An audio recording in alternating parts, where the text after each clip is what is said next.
Salaamu calaykum dhamaantiin kulanti wacan wanaagsan maanta waxaan rabnaa inaan dul istaagno website-yada ugu khatarsan marka la yiraahdo dhanka saadaalinta ciyaaraha footballka.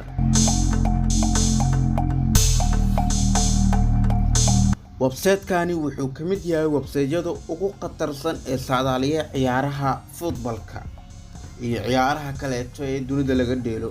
Website-kani si gaar ah ciyaaraha uga xushaa aniga ahaan aan ugu saadaaliyaa markii aan bixinayo saadaal markii aan rabo inaan dhigto lacag fiican.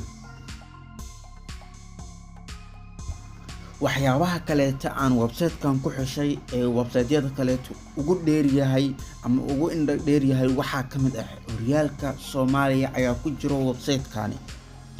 horyaalka Serie-A ee Soomaaliya ayaa laga saadaaliyaa website-kani.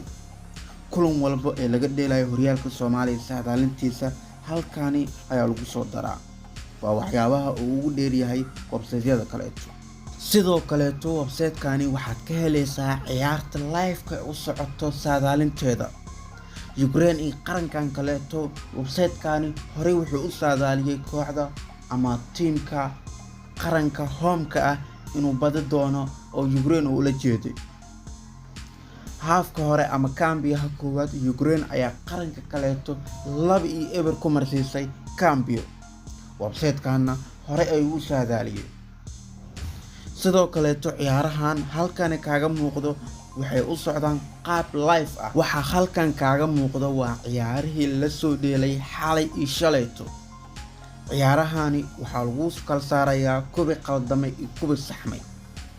kuwa kalarka cagaarka leh ama hadda aan flash ku saaray waa kubi saxmay oo website-kani ku guuleystay saadaalintooda inuu bixiyo intaysan ciyaarta bilaaban ka hor. kuwa calaamada cas ama calaamada guduudan saaran tahayna waa kubi qaldamay ama inta aan hadda flash ku saaray waa kubi qaldamay aan la saxin ama aan u saxmin website-kani. waa mahadsan tahay. website-kan linkigiisa waxaan ku dhigi doonaa description-ka muuqaalka.